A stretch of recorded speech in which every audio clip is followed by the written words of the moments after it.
Welcome to the Savvy Investor, where it's our job to help you be secure in any economy. The Bush tax cuts expire at the end of this year, and your estate taxes are going to go up. Today we're going to explore the steps you need to take before the end of the year to protect yourself. Welcome to the Savvy Investor. You can have financial security in any economy. Today is the day you can take control of your financial future and eliminate worry about your retirement forever. Each week, the Savvy Investor helps viewers just like you create and grow wealth, protect and preserve it, and distribute it in the most tax-efficient manner. And now, the Savvy Investor with your host, Michael Canet. On today's show, we're going to be talking about estate planning and the things you need to be looking for. We're going to discuss wills, trusts, powers of attorney, advanced care directives, and the tax cuts that are coming up. Now, we're joined today by estate planning attorney Chester Hobbs, and he's going to give us some tips and things you need to do between now and the end of the year, and just things you need to be thinking about in general when it comes to estate planning. Before we get there, we're going to talk about some things in the news like we do here each and every week on the Savvy Investor. Now, out of the AICPA, for 4 CPAs, they have what they're talking about is the new normal. And Chester's going to address this a little bit further, but basically what the AICPA is talking about here is that January 1st, 2013, we're going to have new estate tax laws, and they're going to go back to $1 million, which is what they were back in 2001. So you think about that. Your assets have maybe grown over these years. You've saved a little bit more money. Yes, your house went up and down, but it's still worth more than it was in 2001. And the estate tax rules go back to $1 million. For many of us, that's going to cause significant hardship and taxes to our heirs. So you need to be thinking about that in the near future. From Forbes, some great estate planning tips. Forbes says offset taxes with insurance. And what they're talking about here is, especially if it goes back to $1 million, the estate tax at the federal level is 55%. The state of Maryland, it is 16%. States across the country, Virginia, it's anywhere from 6 to 15%. Pennsylvania, the same type of thing. So across the country, there's significant estate taxes that are at the state level and up to 55% at the federal level. That's a pretty significant cut for your heirs to have to suffer through. So what Forbes is talking about is if when you're sitting down with somebody like Chester or financial planners like us, if it turns out that you're going to owe a ton of money in taxes, or even if it's $400,000 or $500,000 in taxes, you have a choice. You can buy life insurance and have that money go tax-free, and if you do it correctly, estate tax-free to your heirs, or you can choose to pay the IRS $500,000. And it's really your choice, but obviously from our perspective, from Chester's perspective, it probably makes better sense to give it to your heirs rather than give it to Uncle Sam. And finally, from the Wall Street Journal, tax tips, estate tax tips for married couples. And thanks to an incredible deal we have right now, they gave us a kind of a little windfall here between now and the end of the year. So you literally have what? About 30 days to get this done.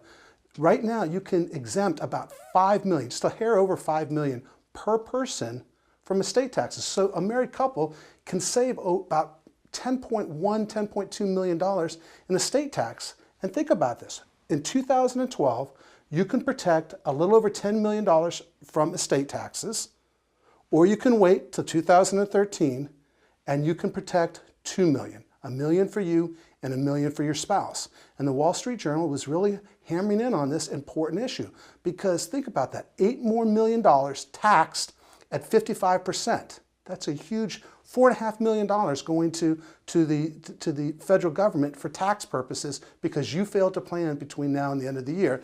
And that's straight out of the Wall Street Journal, and they're not even attorneys. Chester's going to tell you how important it is to make sure you're planning between now and the end of the year, and quite frankly, you don't have a lot of time. So you need to get on this if you're worth more than $5 million between you and your spouse.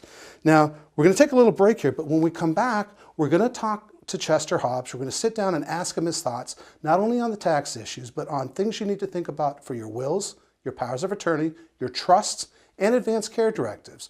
You're watching Mike Canet on The Savvy Investor. We'll be right back.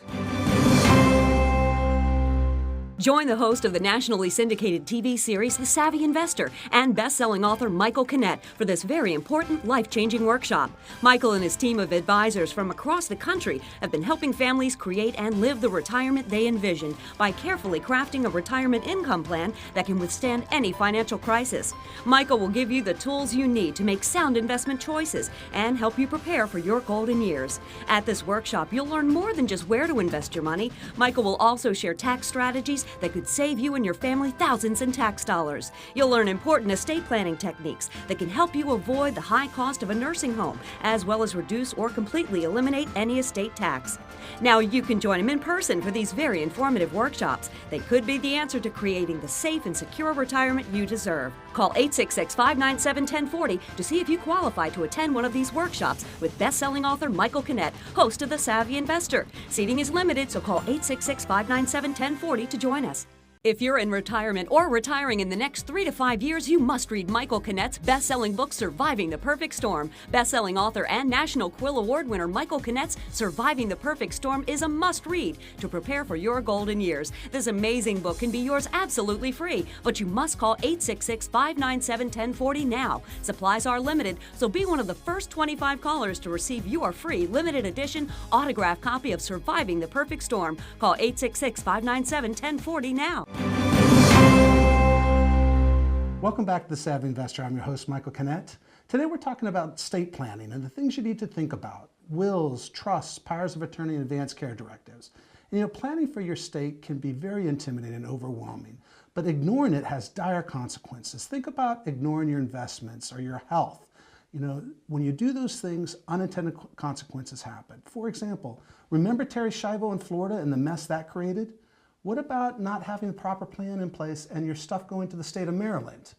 Well, today we're going to discuss with a estate planning expert, and I know Chester doesn't like that. There's some rules against that. I'm certainly going to give him that plug, even though he's not allowed to call himself. But I'm joined today by Chester Hobbs, and we're going to talk today about some of the things you need to think about: how to reduce your taxes, how to avoid the nasty problem of probate. It's not that it's a horrible experience. It's just mostly a pain in the backside. It's tedious. You can do it easy. You can do it easy, but it's a tedious process. So we're going to talk a little bit about some of the steps you need to take to avoid probate, the basic documents that you need to have, and most importantly, from my perspective, at least right now, that nasty tax consequence that happens at the end of this year.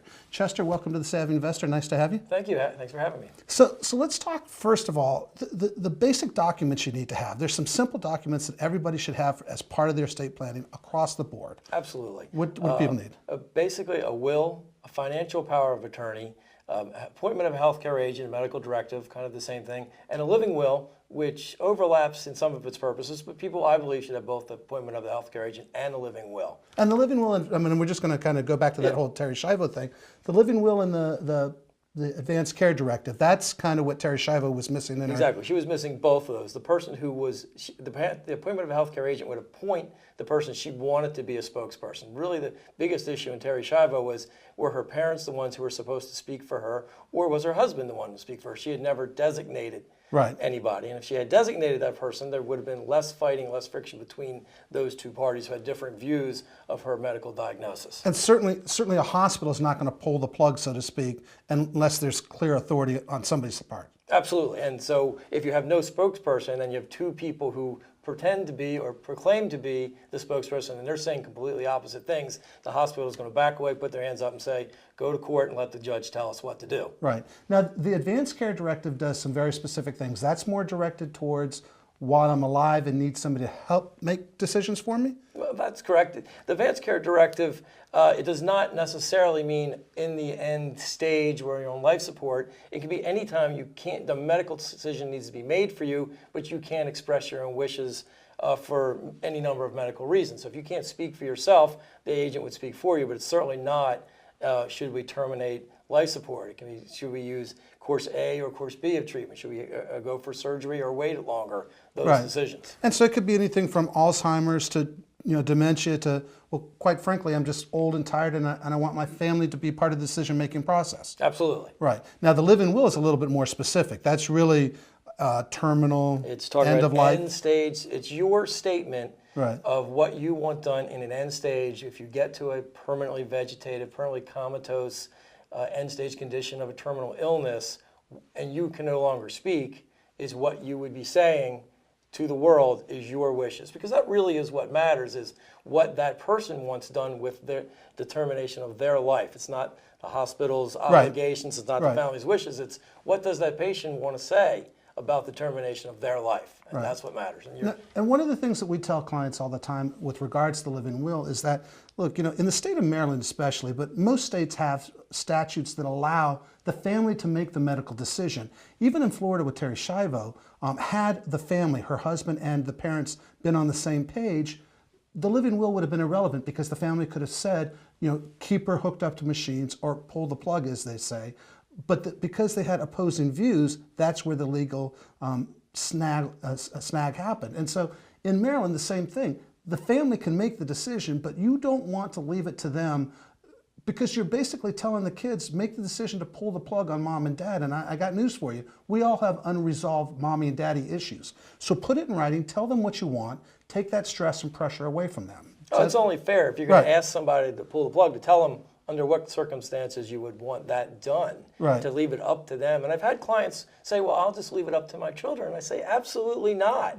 That's so That's wrong. It's wrong. It's completely unfair. You need to tell your children what you want done. It's your statement. Now, what about for me personally, I'm very big about that whole pain medication side. And there's always two schools of thought on it. If you want to be hooked up to painkillers, morphine, the drip and stuff like that, there's this thought that, maybe I won't be alive, or not alive, but I won't be able to be conscious to have a conversation with my kids. And I always flip it back to them that, your kids have a choice. They can see you curled up in the fetal position in pain so that you can tell them that you love them, which is, from my perspective, pretty meaningless on the deathbed. So I always encourage, the one place I do kind of push clients in one direction is take the pain medication. Don't let your kids see you in that condition. I try not to influence their decisions across the board, but for me, that's that one big thing. Don't let your kids see that way. It's not good for them. Absolutely. I've had very few clients resist the pain and medication in the documents, and I've always tried to convince them, and go through that scenario as you just laid it out. I mean, the pain medication is there to help you. Don't refuse it in the documents that you can't change once you get to that point. Leave it in there. What about powers of attorney? There's a couple schools of thought. Maryland recently passed, a couple of years ago, and they've tinkered with it over the last couple of years. Maryland passed a statutory power of attorney, which basically codified the rules for powers of attorney that deal with financial issues. And tell us a little bit about the two schools of thoughts, the durable power of attorney, the general power of attorney, and the statutory. Okay, what happened is there was, a power of attorney prior to October 2010, when that law was enacted. There was a routine rejection of powers of attorney that were otherwise valid.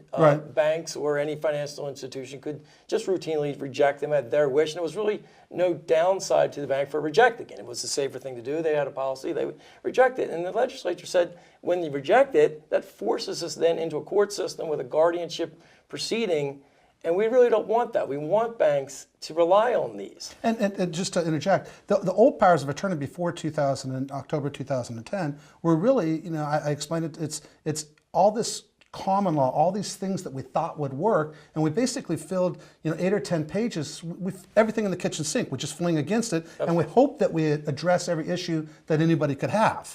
And like you said, financial institutions said, look, we want more certainty. We want to make sure we're protected. If I'm going to move mom's money from one spot to another, or we're going to make withdrawals on behalf of some attorney in fact, we want more protection. And so they would just reject it unless they were 100% satisfied.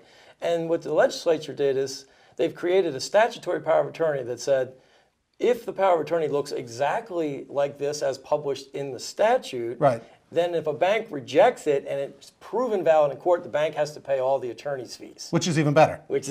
So it's sort of, now there's a downside to the bank for rejecting what are obviously otherwise good powers of attorney. The problem, well, I call it a problem, maybe that isn't the right word. The situation that arose is now that they've published it in the code only gets changed so often. But the world changes rapidly, far more quickly than the law. And so there are things that they didn't put in the statutory power of attorney that I like to see. Withdrawing from IRAs, making gifts. And we actually have just recently added to our standard power of attorney a digital assets clause that enables you to close Google accounts and get into Facebook pages and shut them down and make transfers on PayPal, Right. which you couldn't do Right. with older powers of attorney. And I think one of the most important things, as a financial planner, we look at more than just the estate planning. I know you do as well, but for us, we're always looking at things like Medicaid planning as a possibility, and having the gifting in there. That's a section you have to add to it. Right. Very, very important. We're going to take a quick break here. When we come back, we're going to continue our conversation. We're going to talk a little bit about wills, a little bit about trusts, and then we're going to tackle this estate tax issue that's coming up. I'm joined today by Chester Hobbs, an estate planning attorney. I'm Mike Canet. You're watching The Savvy Investor, and we'll be right back. Remember when life was simpler? When things didn't move quite so fast, and the world didn't seem so complex? Remember that? We do.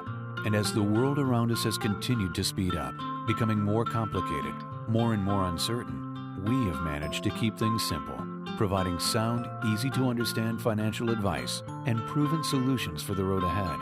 From investments and insurance to tax reduction strategies, estate planning solutions, and guaranteed retirement income you cannot outlive, we're your single point of contact. A single call, a voice you recognize well, and a partner who will be by your side for the entire journey. We can't stop the world around us, but we can help ensure you're prepared for what's to come. For a special free guide entitled 10 Things to Know About Retirement Income, simply contact us today. Join the host of the nationally syndicated TV series The Savvy Investor and best-selling author Michael Canet for this very important, life-changing workshop. Michael and his team of advisors from across the country have been helping families create and live the retirement they envision by carefully crafting a retirement income plan that can withstand any financial crisis. Michael will give you the tools you need to make sound investment choices and help you prepare for your golden years. At this workshop, you'll learn more than just where to invest your money. Michael will also share tax strategies that could save you and your family thousands in tax dollars. You'll learn important estate planning techniques that can help you avoid the high cost of a nursing home, as well as reduce or completely eliminate any estate tax. Now you can join him in person for these very informative workshops. They could be the answer to creating the safe and secure retirement you deserve. Call 866-597-1040 to see if you qualify to attend one of these workshops with best-selling author Michael Canet, host of The Savvy Investor. Seating is limited, so call 866-597-1040 to join us. Now keep in mind that just like any tool, there is the right tool for the right job and a wrong tool for the wrong job. We have just scratched the surface here, and you'll want to know more about how today's conversation might or might not fit your needs. Ask about fees, surrender charges, market risk, interest rate risks, how the guarantees work, liquidity, and much more. Remember, the right tool for the right job. Welcome back to The Savvy Investor. I'm your host, Michael Canet. I'm joined by estate planning expert Chester Hobbs. When we left for our break, we said we were going to address a couple different issues. We want to talk about wills, we want to talk about trusts, and I want to talk about the expiration of the Bush tax credits at the end of this year. But before we go there, like we do every week here on The Savvy Investor, I want to take some viewer mail.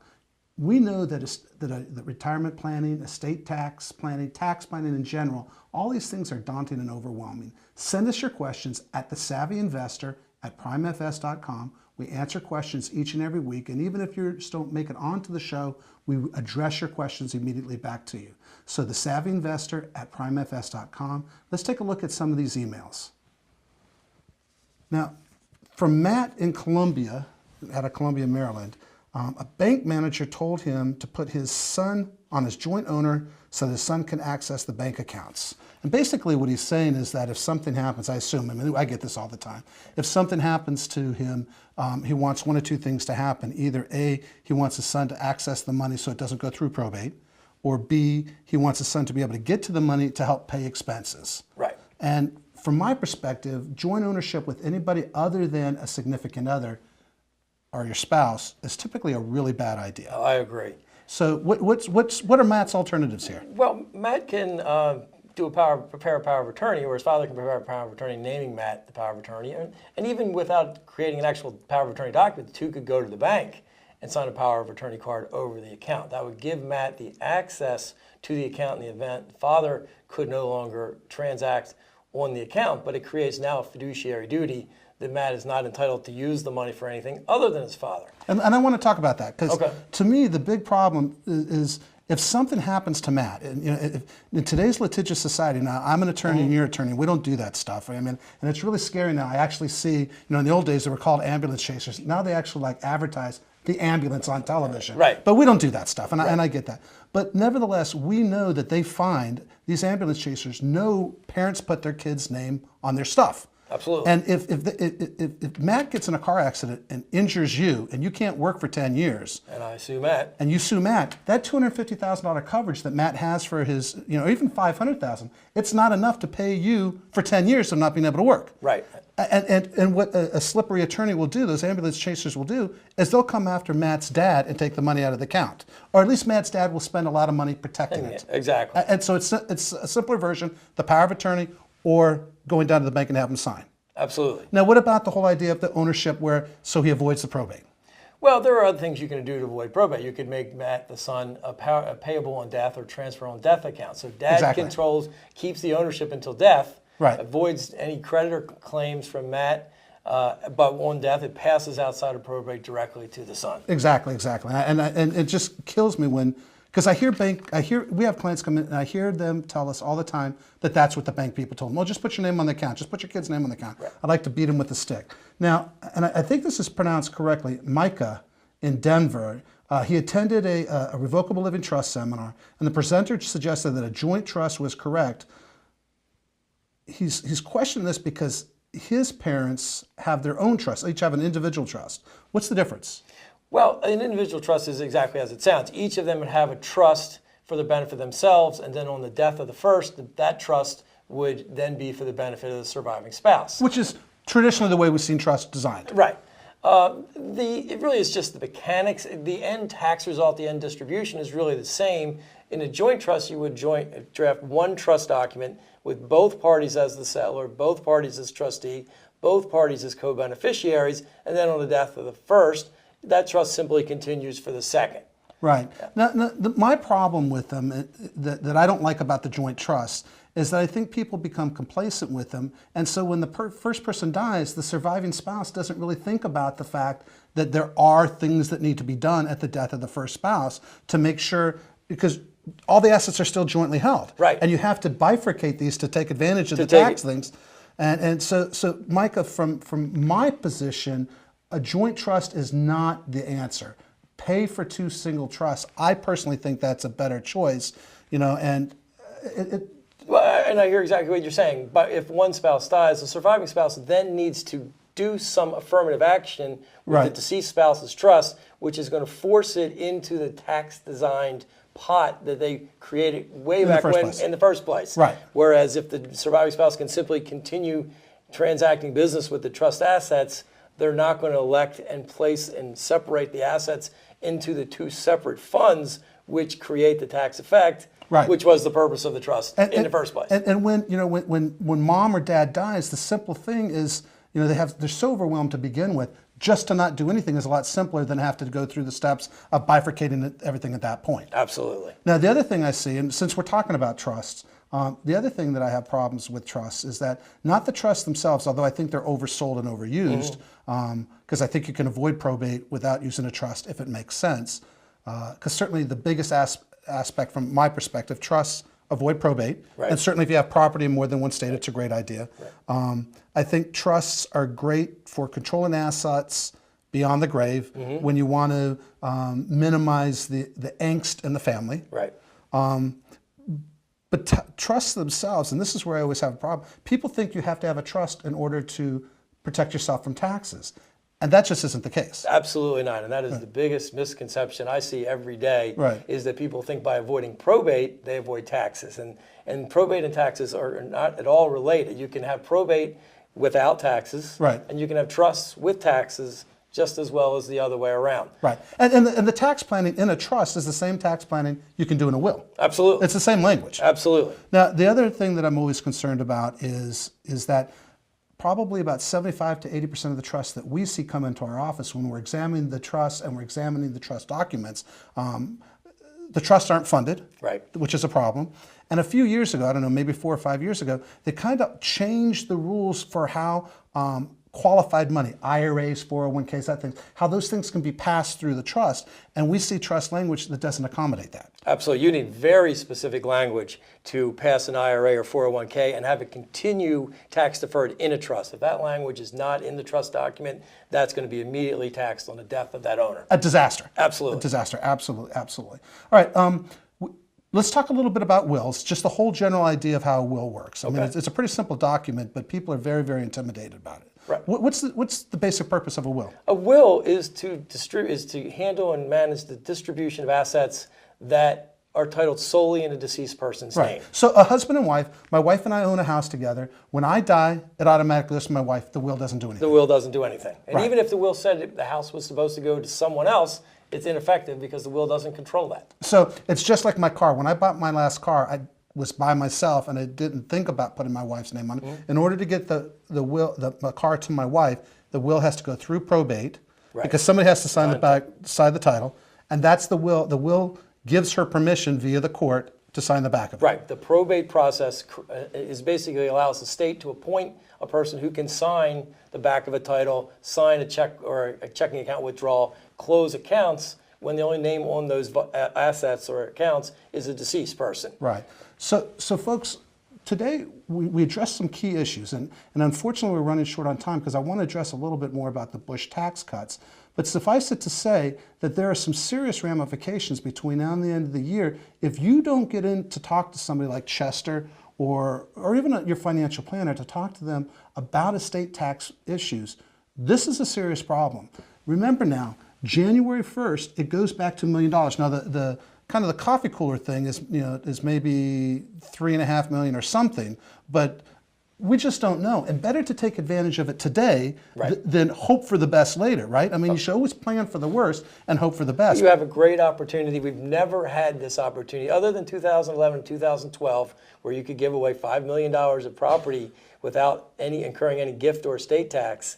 That's never been in the law before, and it's not scheduled to be in the law after December 31st. Right, so limited opportunity. Now, Chester's locally in Towson, and you can call my offices, 866-597-1040, 866-597-1040. I can hook you up. I know for a fact he's promised me he will work 24 hours a day for the next month to make sure he takes care of viewers. You can join us here each and every week on The Savvy Investor. We talk about issues just like this: wills, powers of attorney, trusts, the whole 9 yards. Join us here next week on The Savvy Investor. Have a great week. If you'd like more information about today's show, you can contact our offices with our toll-free number, 866-597-1040, or visit us on the web at www.thesavvyinvestortv.com. When you visit our website, sign up for our free weekly newsletter where we give you tidbits each week to help you make smart money choices. Every retiree's goal, from our perspective, is to take the least amount of risk possible to accomplish your goals. Too often, financial advisors and stockbrokers assess your risk tolerance. Just because you can tolerate the risk doesn't mean you have to accept it. Remember, at the end of the day, it isn't how much you make, it's how much you keep.